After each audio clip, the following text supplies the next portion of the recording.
I do, I can't convince you to just believe this is real. So I am there. The way it's invisible. Don't turn your back on me. I won't be ignored. I won't take damage anymore. Don't turn your back on me. I won't be ignored. I know. Hear me out now. Don't try to listen to me like it or not. Right now. Hear me out now.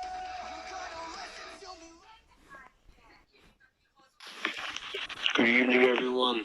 I'm Bachman Johnson, and I'm Joseph Hornby, and welcome to the Sodor News. Today's topic is the new Sodor nuclear power plant. That's right, Bachman. Sir Topham Hatt, owner of the Northwestern Railway, has signed a contract to build this power plant on the Brendan Branch. We will see where this goes from here. I've had this journal for a long time, and at first, when my wife got it, it became more of a paperweight than anything else, but I decided to bring it out now since there seems to be something going on here.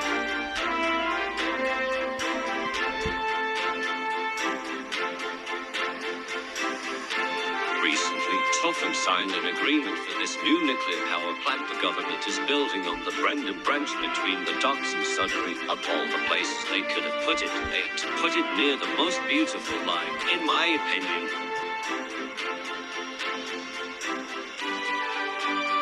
That's going to affect tourism, and that's probably why the big man signed that contract to take nuclear waste to him from the mainland. He's got to regain that money somehow anyways. Besides that, nothing's changed.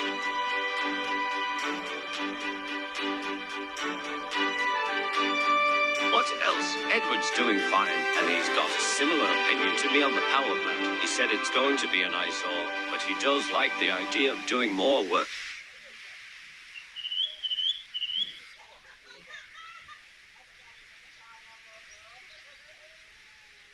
I'm writing this while we wait for the all clear of the platform, so I'll keep this book in the cab if we spot anything else going on.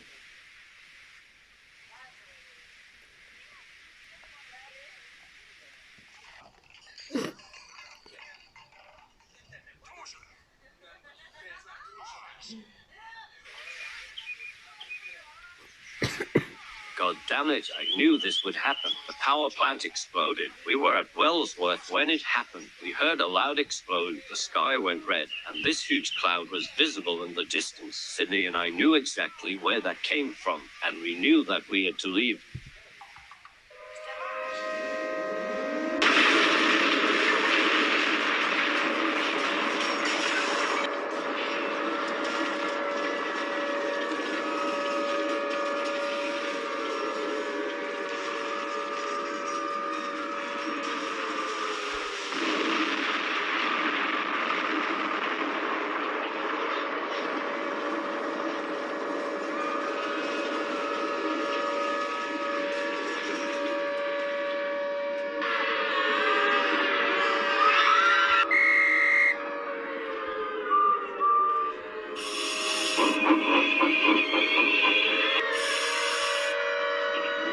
People cleared the platform faster than I had ever seen before.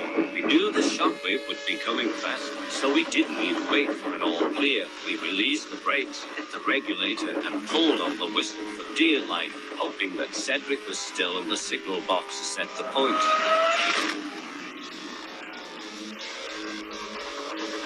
Thank God he was, because without him we would have been killed. We sped down the line at speeds we've never gone before.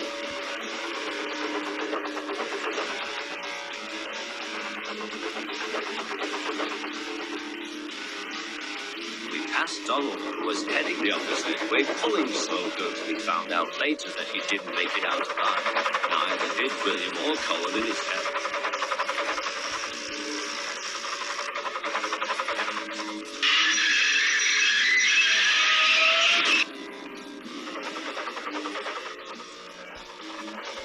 Edward was probably the most horrified out of all of us, and I don't blame him. While we all had some layer of protection, he didn't, so that probably motivated him to go faster.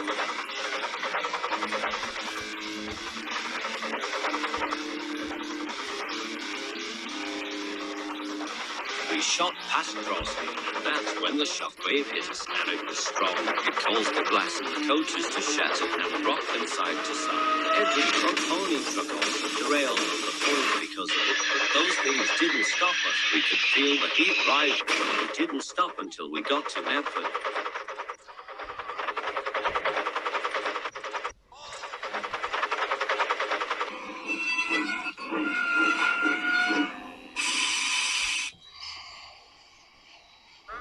Good evening, I'm Dr. Stuart Bailey. I work for the Atomic Energy Authority. I've worked for the AEE for 10 years, 3 of which I spent at AEE Winfrith near Dorset. I'm joined by my colleagues, Dr. Middleton and Dr. Dalby, both of which are my junior. At about 2:30 this afternoon, that's July 4th, the power station at Lower Brendam suffered a widespread system failure. Of 4 reactors online, only 1 is currently operating. The plant is currently running on backup power, with staff attempting to remedy the problem. The amount of radiation vented, or if radiation has been vented at all, is currently unknown. Teams from the Atomic Energy Authority have been dispatched to Lower Brendam to take radiation readings. We urge the citizens of Western Sodor to stay in their homes until the state of emergency is lifted or an order to evacuate is given. Thank you.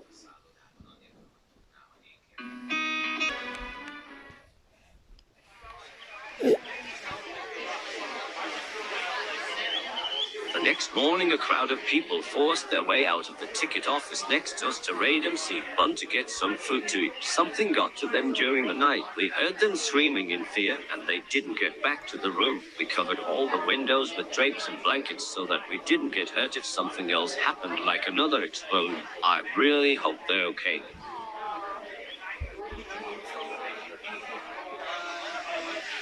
Edward was okay. I couldn't believe it. Edward was still there. He was scared, and some of the coaches were badly burned, but he was okay. Edward was low on coal, but he did have enough water left to make it to Tidmouth. If engines would be hiding anywhere on the island, it's there.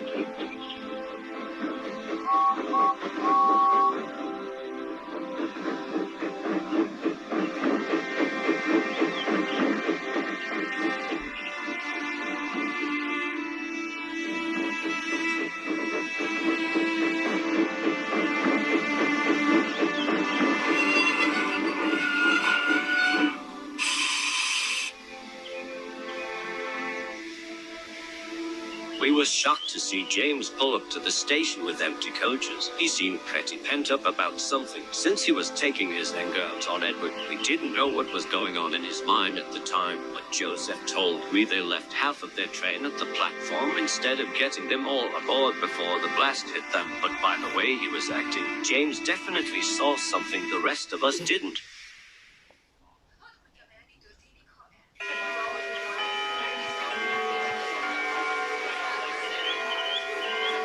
After laying about in the station for about an hour, before it was time we left, Felix and I were talking about how scary it was to run away from such a disaster. We've all decided to entirely ditch the idea of going to Tidmouth and head straight to the Vickerstown Bridge.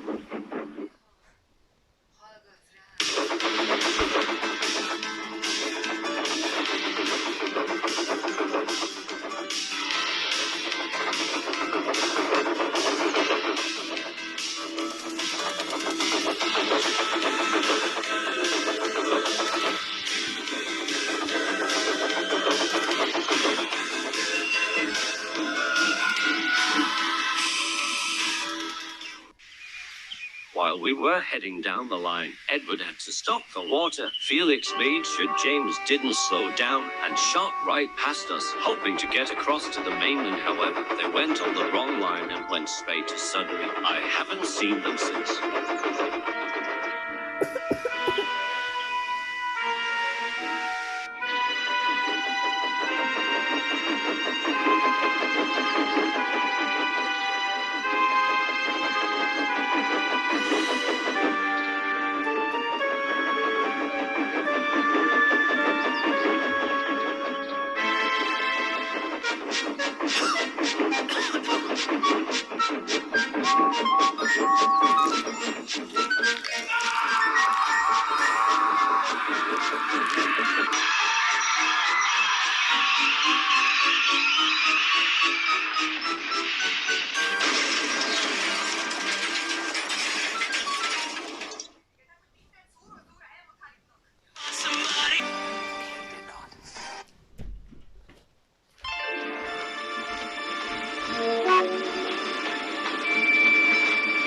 Got a call from an unnamed signal about Poco. We found out he came back to Sodor after taking a goods train from the mainland and went straight to Brendan Docks.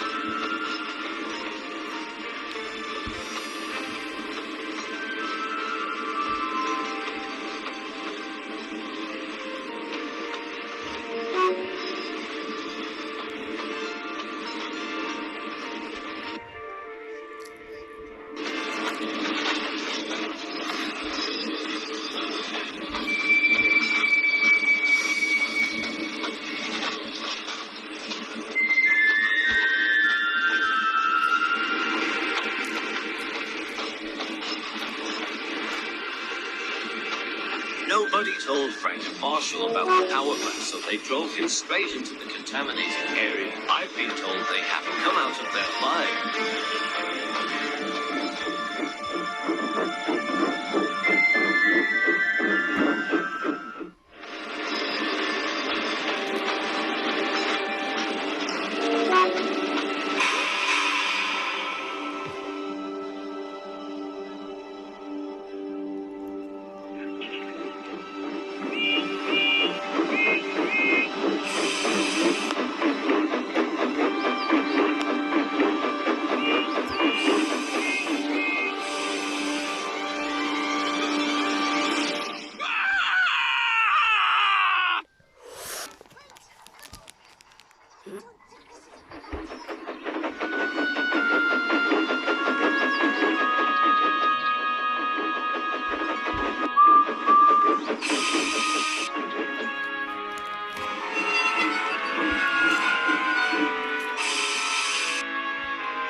Sydney and I decided to check in Wellsworth for something to eat, but we didn't even want to take a step off Edward's footplate when we saw shattered glass everywhere, but we knew we had to investigate. We saw a few bodies too, but they were beyond recognition.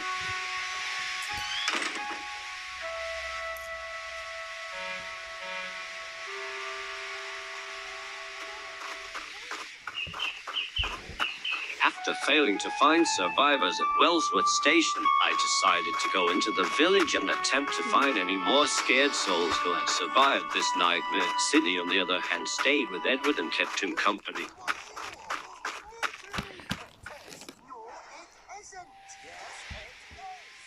I searched a few buildings thoroughly, but with no prevail before I decided to head back to Edward since it was getting dark. But as I was walking up to the old engine, my two-way radio started to make static.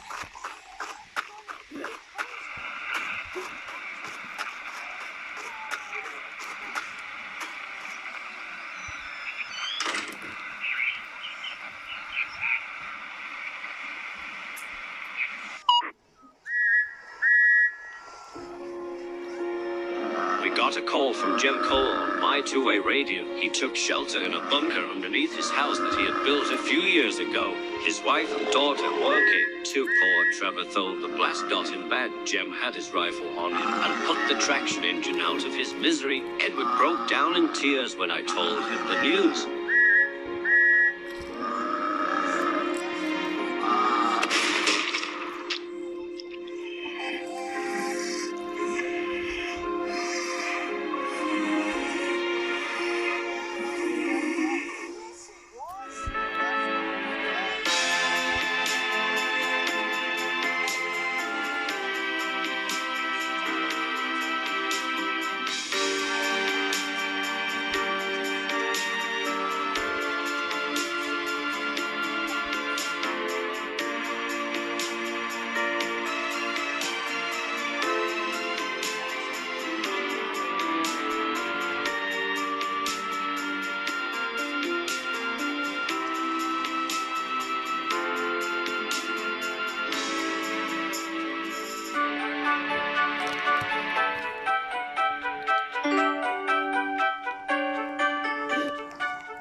We talked about our adventures with Trevor until we felt drowsy, and we've decided to sleep inside Edward's cab tonight. It might be risky, but it's less hazardous than sleeping in a building with tons of shattered glass inside it. Luckily, we still had a spare fire blanket in the cab, so we used that. I hope this nightmare ends soon.